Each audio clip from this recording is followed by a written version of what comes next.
Today's host in the podcast is no other than Brooks' Director of Product Line Management, Nikhil Jain. Nikhil is based in the US in Seattle, where Brooks has its headquarters. And in today's episode, we will discuss everything about Nikhil's background, how he got into that position, his passion for shoes and running, but also the topic of the running market more generally, trends, how Nikhil sees the market evolving, and I'm sure you will enjoy this conversation. Nikhil, thank you so much for being here today with us. We are in London on the day of Brooks' DNA Tuned event. That's the reason you're here as well. First of all, how are you? I'm doing great, Alex. Thanks so much for having me. I'm very excited to be speaking to you all today. Thank you. Thank you very much. Nikhil, I mentioned that you're the Director of Product Line Management at Brooks. For people who might not be aware of what product line management is, can you explain what that kind of function entails? Sure. So obviously there's a big footwear team. The product line management function really represents the consumer voice when it comes to everything that is looked for in a shoe. So really understanding what consumers want, they need, how quickly they're looking for it, how their tastes are changing. And we really work closely with the team called the Run Sites Lab that does a lot of research into consumers' express needs as well as latent needs.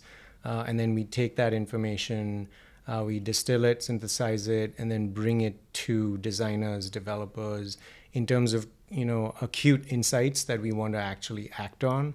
And then pull those into what we call shoe briefs. The shoe briefs are collaborative, where we work with designers, developers, run research lab, and then we just start that journey of either updating a shoe or bringing a new shoe to market. So we really represent the voice of the consumer through that entire product creation cycle. And then aside from that, we really help support the different functions within the organization, whether it be merchandising, sales, marketing, and at the end of the day, bring stories to life. So essentially, you're doing pretty much everything when it comes to footwear. Maybe it's easier also to explain a position by explaining what you do not do. Can you give us examples of stuff that is related to shoes, to footwear at Brooks, and that you're not in charge of? Even the obvious, you're not doing marketing, obviously, but stating kind of, what you're not in charge of, just so that also we can understand what falls within your plate. That's a great question. I wish more people asked that question.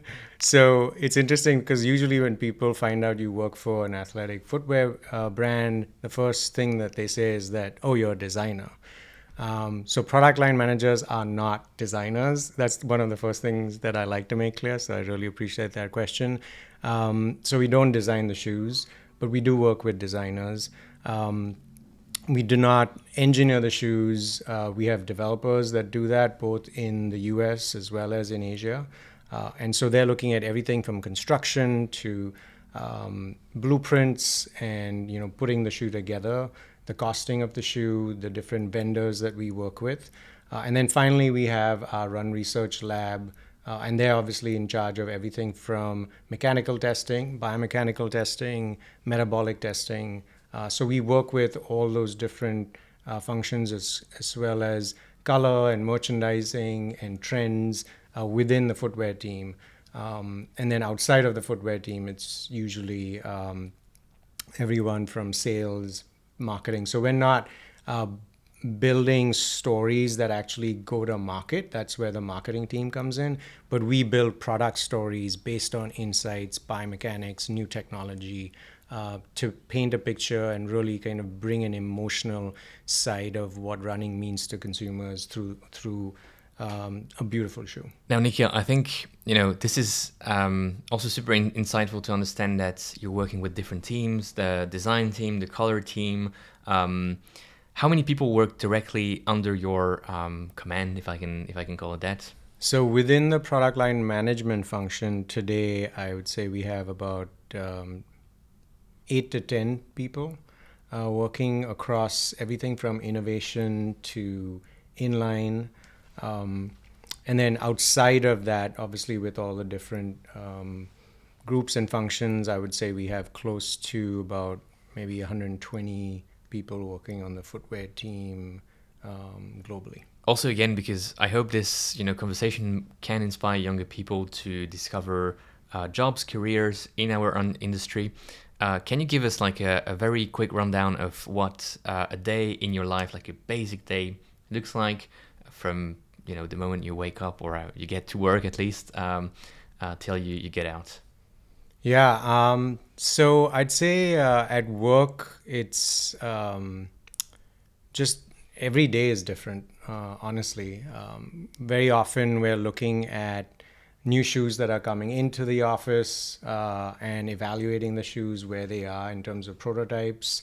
We're meeting with athletes, meeting with actual consumers. So we spend a lot of time during the day, doing our own kind of consumer research.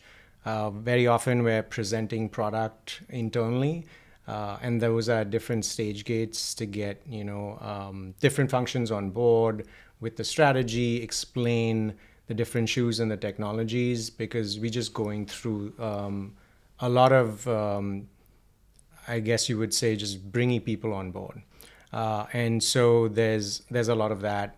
And then I would also talk about just travel in general. Very often we're on the road, whether it's going to events, actually doing consumer research, in-home interviews, shop-alongs. So doing a lot of that. And then very often it's also just putting out fires, right? In the sense that either a shoe is testing and we're reacting to the feedback that we're getting, or we have to change a material at a late stage. And so just walking through that process. So it just could be so varied across, working with all the different functions and then working on product with the designers and developers. So the meetings that we have with them, that collaboration is so critical to a product being successful and getting to what we call a sales sample stage and being as close to 100% as possible. Hopefully that gives you an idea of all the different things that happen. I think this is also kind of positive for many people having very different days and not having the same routine every day. So I guess it's a good thing for you as well. Now, is there anything that you do not like about your position? I often say that, for instance, I do not necessarily like doing accounting for our team, although no offense to our accountant, but, there's certainly one thing in your job that is less enjoyable. That's going to be a hard question to answer, honestly, because I love what I do. I love this industry. I grew up in running. And so it was just ironic that I ended up in the running industry. And I just think things just came full circle. So just growing up as a runner, being in the sport and seeing how it's evolved over the last 22 years, and the opportunities I've had to go to specific events, it's just so much fun. It's so exciting. I guess the one part of the job that can be challenging at times is if, say a shoe is not tested well and it's not going well, that can sometimes be just difficult to pivot from or wrap your head around. And I think the learning process of, understanding when it's okay to take a step back and say that maybe this is not the best thing to do right now for that specific shoe, is sometimes the hardest part of my job, because you're so vested in it and you really want it to come to life and succeed and be in the market and resonate with consumers. So sometimes that enthusiasm and exuberance can be a little bit of a negative. And so just over time, over working on, a lot of shoes and just being able to at some point take a step back and just letting go can sometimes be tough. And is there still that sort of, joy in you of discovering new prototypes, new shoes, receiving a final product in your office? When you unpack it or when you get it in your hands, do you still get the same feeling of, discovering the kind of output of your work? Or is it becoming just, just another shoe and you do not mind that much? Well, so you guys do unboxing of shoes. we have Christmas when shoes come in, right? We call it's Christmas time in the sense that, we have a boatload of shoes that come in, and it's always so exciting because you're seeing progress. And, when you get to see progress, there's nothing like it. Obviously, in some cases, not every shoe is progressing. Sometimes some shoes in that product creation cycle can take a little bit of a step back. But I mean, honestly, I love what I do. I think getting to work with athletes has been so much fun because, I never got to, international kind of a stage in terms of competing. But obviously, that was always an aspiration when I was a young kid. And so getting to meet and work with athletes has just been amazing. Working with everyday consumers is amazing because you're, at heart still a consumer. And, I do a little bit of running, not as much. So, just evaluating our shoes, the competition, it's so much fun and it's exhilarating at times. And so, yeah, for me, it's still the same. And then, working on innovation, most often the work that you do on innovation does not make it to market and it fails, but you learn from it and you apply the learnings. And so just being in that kind of mentality is also just very energizing for me. So that, we're on the 24th version of a shoe or the 25th version of a shoe, but we're also working on the innovation that feeds these, evolutionary updates, and in some cases revolutionary updates. So I'm still energized. It's still, it's like not day one, but it's still exciting for me. Yeah, it's good to hear. Yeah, I can tell you that every shoe unboxing is still very exciting, and probably for the same reasons, kind of.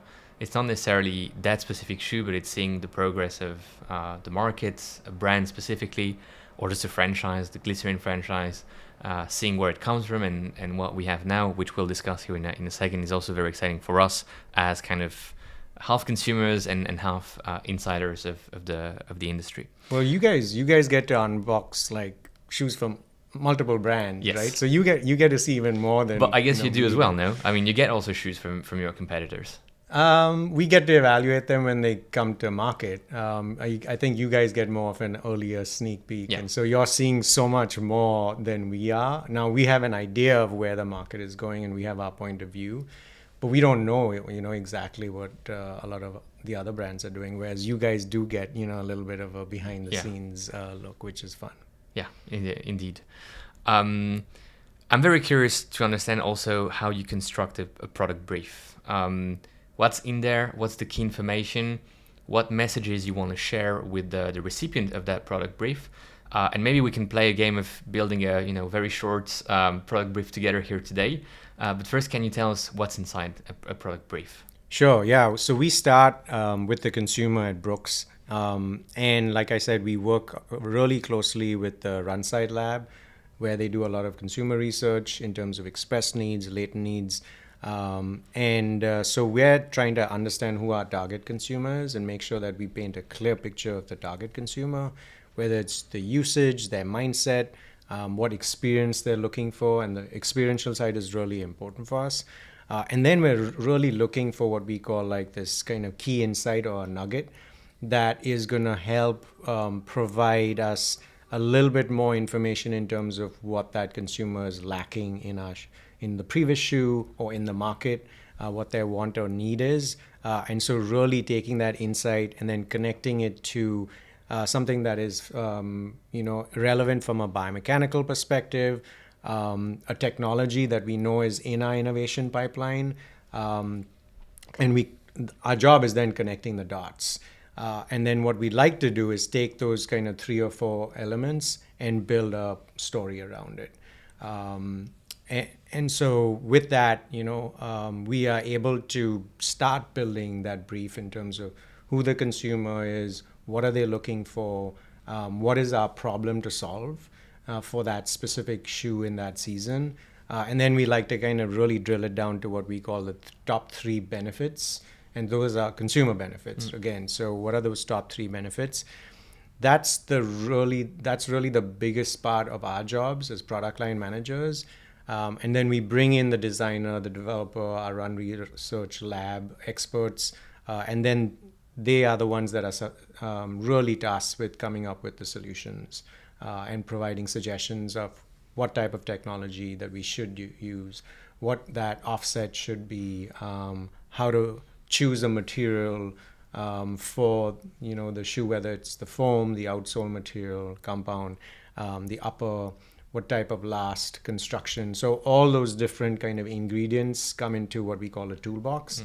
And then we have key performance indicators that we want to hit. So KPIs that we will put down in terms of our standards of fit, feel, ride. And then the last thing I would say is there's a design ethos or performance expression that we bring into that brief as well in terms of conceptual direction, not a final design obviously because it's still just a brief. And we work on it as a team, present it out, get feedback, make adjustments, and then we kick off the season with that. So hopefully that gives you a little bit of insight. No, it's very insightful. Maybe something that you didn't mention in whether or not that falls in your job. Are you also in charge of looking at the financial aspect of a shoe life from the idea, the brief, down to the production? Is that something that you have to brief your team about, or is it someone else who's doing that? So yeah, there's a business aspect. I'm glad you brought it up. So we are obviously looking at the overarching financial goals that we have for a 12-month calendar, and it very often we're tying that to the product life cycle that we have on a shoe. So we do look at that in terms of what are the what we call the forecast that we want to try and hit. So we have our own product line management forecast, a footwear forecast. We look at the suggested retail price. We also look at the competition, obviously, and where we are in relation to the competition, the volume that we've done in the past few versions of a shoe, and what we expect to do on this shoe. So we do that analysis as well, and we do bring that into the brief as well. But we do work very closely with our merchandising function as well as sales, the finance team, as we kind of go through the entire product creation process. So now maybe, I don't know you as a runner, but you as someone working for Brooks, would you be able to create, just for the sake of this podcast, so it's really made up and we do not expect anything like this brief that you will maybe give us to come to life, but would you be able to create that very short brief just so we understand, 3 key benefits, like a market gap that you see, and you're obviously the consumer in that case, so addressing something that you would need, right? Okay. This is going to be interesting. All right, so let's see. All right, I'll just take a stab at something that sure. Is totally again. Off the It's cuff. really exactly we there's no ties between what Brooks is doing in the future and what you're describing. Yeah. So obviously, like everything that's happening with maximalism and everything has gone up, right? So I'm just gonna out of thin air flip it completely on its head and just say that a lot of people talk about a pendulum swinging. So let's just say that this pendulum swings back and consumers are now looking for something that's really low profile. And the reason why is they just want to feel the ground. So really, really close to the ground. Really close to the ground, right? And so it's just, maybe a backlash to where maximalism is.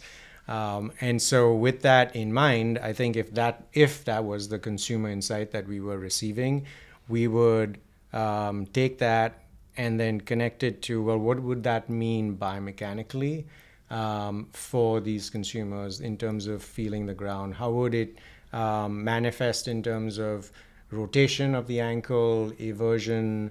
How does that then translate up to the knee? All right. And we would have a lot of data because obviously this is not new. It's just that, some consumers want to go back to an experience that they used to have.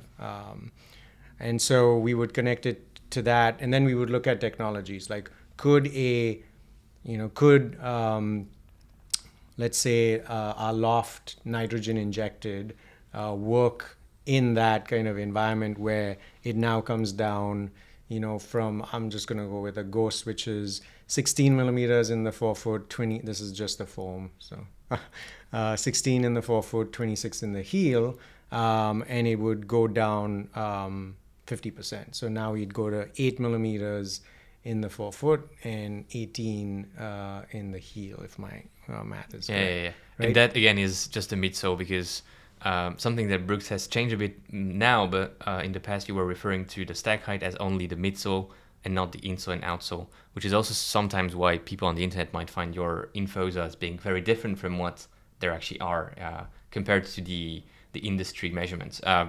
Just explaining this to refer to your point of only the foam. Exactly. Yeah. So I think the overall stack height is more relevant. In this example, I'm focusing on the foam just because, well, what does that mean for loft nitrogen injected? Because we know that it has higher displacement. So, is it going to bottom out, right? And so what does that mean? And so I think the starting point would be that this consumer is looking for more of that, feeling of the ground. However, they want to still be injury free. So they will not want to have that hard or harsh kind of like feedback from the ground. And so I think the brief would be, or the problem to solve would be to provide that consumer more of that kind of ground feel, yet not have them compromise in terms of being worried or get injured. And so that would be the starting point. And then I think we could go into the three key benefits and talk about, more ground feel so that the consumer feels that they're getting more of that kind of feedback from the ground. And then the second benefit could be yet providing them the protection so that they don't get injured. And then the third one would be to just bring that to life in a new way, such that the performance technology that we use is expressed such that it's intuitive, similar to DNA Tune, where you get to see it static on a shelf and it speaks to you. It gives you an idea of what the technology is doing. So in that sense, now we have the consumer insights. We know what is this consumer is looking for from a biomechanical perspective. We then take that and we build that problem to solve, have the three key benefits, and then we work with our designers and developers, and then they come up with solutions. So this was totally off the cuff. So. No, sure. I mean, but it's very enjoyable to be able to pick your brain and see how quickly you're able to come up with that. A need, problem to solve, benefits, and interesting take. I still like the max cushioning shoes for some reason, but maybe the market will, like you said, like the pendulum, go back to something else, and we'll discover a new area of excitement. Mm-hmm. You mentioned DNA tuned. I think it's a great segue moving from your position at Brooks, understanding what you're doing, into moving to what you've done with the team, which is developing shoes like the Glycerin Max, the Glycerin 22, and having a technology which is DNA tuned featured on them. Can you maybe explain, connected or not to the brief of that shoe, but what's the purpose of the Glycerin Max in the Brooks range? Because we already had the Ghost Max released a couple seasons before the Glycerin Max, and some other shoes which were already offering some protection and some injury prevention, if we can call it that.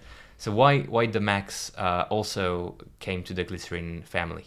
Yeah. So I think this kind of goes back, I don't know, maybe even 5-6 years, where we had two, I'd say, very kind of clear insights coming from consumers.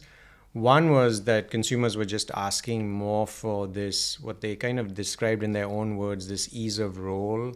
And it was not just the fast kind of, speed, shoes. They were looking for it in even everyday training shoes. So we had that insight, and I think that was a big part of how our, what we call the Max ecosystem came in, because it was this assisted transition as well. And obviously, the first shoe we did it in was truly the Ghost Max. We kind of had it in the Hyperion series as well. Um, but those shoes have plates in it, so it obviously helps with that faster transition as well. But the Ghost Max was the first shoe where we brought that kind of assisted transition in. The second insight, and I think this is where the Glycerin Max and DNA Tune really comes in, is consumers that were asking for what we say the best of both worlds, right? And a lot of this came from our consumer insights in terms of personalization. And we would ask them, if you have this magic wand, what would you do? And they would say, well, I'd take this from this shoe and that from that shoe. And like a Frankenstein type of thing. Exactly, right? And so often consumers were like, when my foot lands, I want that shock absorption and that protection and that cushioning. But then when I roll forward and I'm trying to push off, I don't want it to feel soft and mushy. And then I'm like sinking and then I'm working harder to kind of So this is not new to the industry. You're obviously hearing a lot of it because foams are getting softer, as you know. You do the squish test, which I love. So these foams are getting super soft. And, we've known, especially with a franchise like the Glycerin, having run in it myself, is when you get to the forefoot, and if it sinks in way too much, it's not as enjoyable of a running experience because you're working harder and then fatigue sets in and now you're like, okay, I'm done with my run, right? And so trying to get that best of both worlds in a shoe was the big challenge, and that's where DNA Tune was the unlock, and it really informed DNA Tune on the innovation side. So our innovation team did an incredible job of figuring out, okay, how do we leverage Loft supercritical foam and build a system, a smarter system within the midsole by itself, so that you can still pull other levers with the outsole, and you can add and subtract. But this is purely in the midsole, right, where we were able to then take Loft nitrogen injected, manipulate it, and then also have so different specific gravity and density, displacement, energy return, but then manipulate the process to have what we call the larger cells, which provide even more displacement and soft cushioning, versus the smaller cells, which provide more energy return and responsiveness or resilience. And we were able to do it without, cement and, stock fitting. And so we were able to get that in a package that was lighter, more seamless. It helped with the transition, the underfoot feel for consumers. Because this is not new in terms of what we wanted to do, but every time we tried it with the amount of cement, it's really the solution that you brought that is innovative, right? Yeah, and it just didn't feel as good in terms of the transition, and you'd have different compounds in different parts of the shoe, and then consumers would give you feedback saying, well, it feels a little bit too firm, or I can feel a lump, or I just don't feel like when my foot moves, it doesn't feel as clean and seamless as I'd like it to. And so this is where DNA Tuned, I think, is the big unlock, which is why we were able to bring it in a Glycerin, add more, because we knew that there are some consumers that are looking for even more than what is in a Ghost Max. So we were able to kind of push it to the extreme from our perspective, and then do it in such a way where it's not the same experience as the Ghost Max. It's a much more amplified, luxurious experience, but not such that you're sinking and then not able to come out of it, right? So we're getting that nice, soft, luxurious cushioning when you land, and then as you get to the forefoot, you're able to kind of pop and push off, and it's a much more enjoyable running experience. No, and as someone who tried the shoe, I can definitely agree that you don't have that. You have the soft landing, but you don't have the mushiness in the forefoot. And I think to some extent it even translates better on the regular Glycerin, the Glycerin 22, which I'm wearing right now. But that's coming down to personal preferences, and I do prefer the stack height and the feel of the Glycerin, which allows me also to do a broader variety of running types and sessions. The question is, obviously now you have DNA Flash, DNA Loft, DNA Tune, DNA Gold in the lineup as foam options. Is DNA Tune gonna phase out one of the other ones? Essentially, you realizing that this is addressing all the concerns, all the questions, all the issues that you wanted to solve, and DNA Flash, for instance, will be phased out because there's no purpose for it in your lineup. Yeah, well, so I think for us, we're always looking to make sure that we invest in, what we call our pinnacle forms, whether it's for, the everyday easy running experience or the faster responsive performance cushioning experience. And so the everyday running experience is highlighted by DNA Tune. As you mentioned, the faster, more responsive performance cushioning is highlighted by DNA Gold. So when we invest in that innovation, then obviously we know we can bring it in initially into like our top of the line product. Then our job and what we want to do is start to bring it to more consumers, more runners, right? And so we'll start proliferating it down. And as we do that, I think we have more scale. And so by being able to scale it, it's easier to bring it down to lower price points.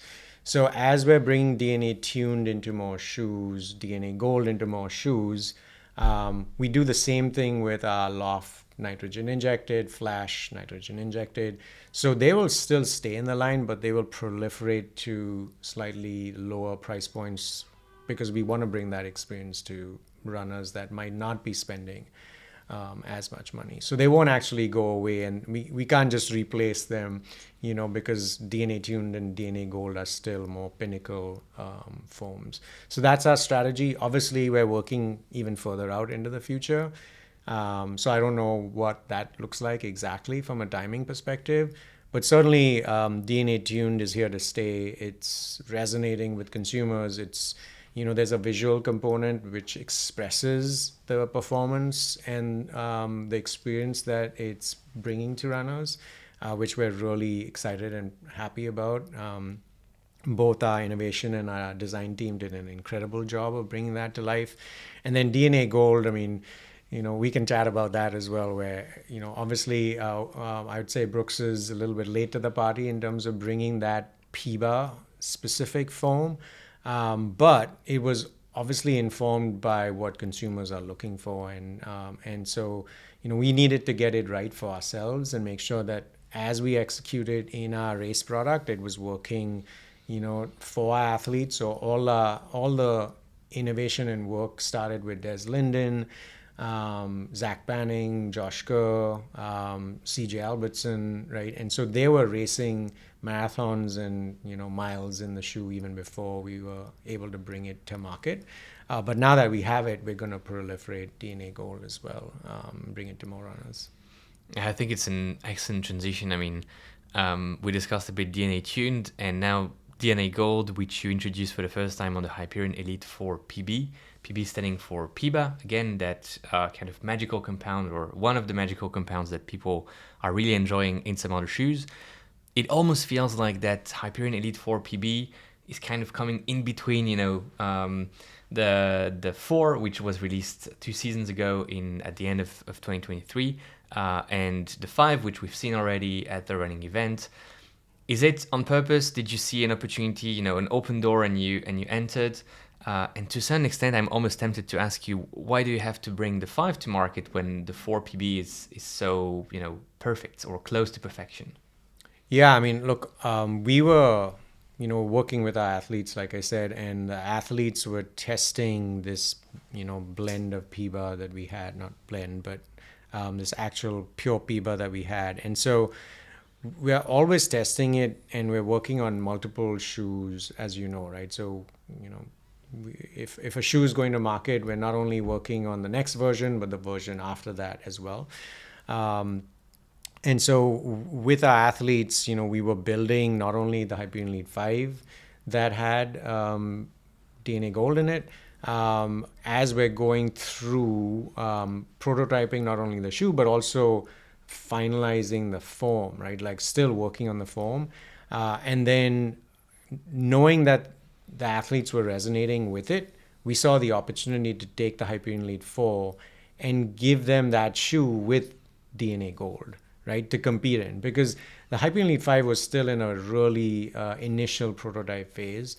So we wanted to make sure that we were able to get our athletes something that they could compete in at the highest level, which is why we built that shoe for them at the U.S. Olympic Marathon Trials, early 2024, if I'm not mistaken. Yeah.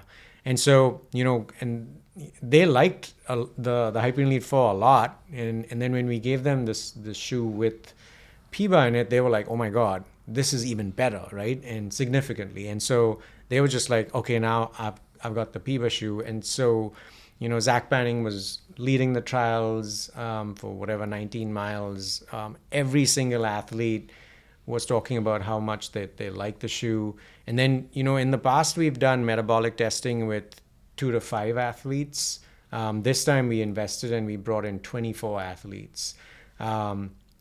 And more than 83% were high responders to this PIBA form. So there were just such clear signals that this is a better form.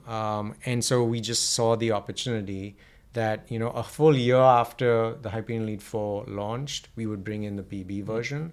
And, I think so far everyone's raving about it and loving it.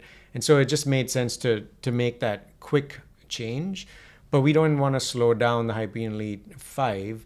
And honestly, with the Hyperion Elite 5 and introducing it, we're looking to introduce that shoe with the Hyperion Max and do it in the fall when it's in conjunction with the Olympics, World Championships. And so that's why the timing of the Hyperion Elite 5 is now changed, which is why we have the Hyperion Elite 4 PB in Jan of this year, and then in July of this year, leading into the World Championships, we'll have the Hyperion Elite 5 with the Hyperion Max 3 that also has DNA Gold. So it just allows us to bring stories to life, and it's not just one shoe, it's, more than one shoe. Yeah. And, as someone who is probably also spending quite some time with researchers, with people who know a lot about materials, what's next after PIBA? I mean, obviously some brands, some foams are already, TPE. There's aliphatic TPU, which is also something some brands have ventured into. Do you see something that is maybe not yet on the market that will be tomorrow's, big leap, just like PIBA was in racing? And the question is not just, for race day shoes, but shoes in general, footwear. At Brooks, you also had the Exhilarate, which was that sort of crazy project looking into a different way of creating a midsole. What's next? What's the future of the market when it comes to materials? Well, I mean, you mentioned TPE and aliphatic TPU, so I don't know if that's what's next. I think that there's already, some brands and products that have that, which is why, one of the things with PIBA is, at the end of the day, it's less about the actual chemistry. It's more of how it feels and the benefit it brings to the runner. And so today it's PIBA. In the future, it's going to be something else. I don't know for a fact what it is, but yeah, certainly for us at Brooks, we're going to continue to, invest in PIBA, blends of PIBA. We've looked at that. As you mentioned, TPEE, aliphatic TPU, everything is, on the table in terms of pursuing it and looking to see, as we use that chemistry and then we add our geometry and our best practices to it, how is it going to perform? And then we do exhaustive testing. The work that we did with the Exhilarate was really test and learn, and it was something that I think we are very excited for in terms of the future. I think it's still pretty far out in terms of when that comes to life in a really meaningful way. But we got so much great feedback. And the great thing about the Exhilarate and additive manufacturing is that you have better opportunity to design and engineer at, I guess you could say at the millimeter level. And so there's just so much more opportunity, but it's still kind of, further out. For us, it was a great opportunity to get data from runners. And so we built it as a test and learn where we got it out to a number of runners. They were able to sync it up to their watch, their wearables, so watch data, and we teamed up with Dash LX, the company in the US, to be able to analyze that data. And so that's still a project that's continuing. But yeah, I think, we'll see where the industry goes and where we go. Right now, I think we're focused on taking DNA Tune, taking DNA Gold, and continuing to work with the geometry of how do we activate these foams at the highest level, so that the consumers get more performance or just a better running experience. And last question for you, Nikhil. I know that you will be, showing or presenting a glimpse into Brooks' future, a bit more specifically referring to products, without telling us what these products have, inside them or what story they bring. Can you give us a name of a shoe that is really exciting for you in Brooks' future? Personally, again, as a runner or as someone who's working on them, is there one kind of, baby of yours which is even brighter in terms of future? So I think, well, I would say that the the Adrenaline GTS 24 just hit market, right? And it's in the market. A shoe that I just got a pair and I ran in is the Adrenaline GTS 25. And we made some of the same changes that we made to the Ghost 17. And I'm just absolutely loving running in the Adrenaline GTS 25. And the reason I bring it up is because support is so important to runners. They might describe it in different ways, but it's such an important part of how a shoe is engineered, what it does. And so at Brooks, I think support is something that we are going to double down on. It's something that's really important for consumers. And so I'd say the Adrenaline GTS 25 is going to be a shoe that kind of really brings that technology and that consumer benefit to the forefront. And from there, we're just going to continue to build on it. So there you go, Adrenaline GTS 25. And I must say, the GTS 24, the Adrenaline GTS 24, just like the Launch 11, were two shoes I was kind of a bit reluctant to test and to run with, simply probably because of some cliches I had in my mind. But they're good shoes, so I'm looking forward to the Adrenaline GTS 25. Nikhil, thank you so much for your time today. It was very insightful. We could chat for more hours, but that would be for another episode of the podcast. Thank you for your time, and we wish you all the best in your future at Brooks. Thanks, Alex. Really had a fun time chatting with you. Thank you very much. Thank you all.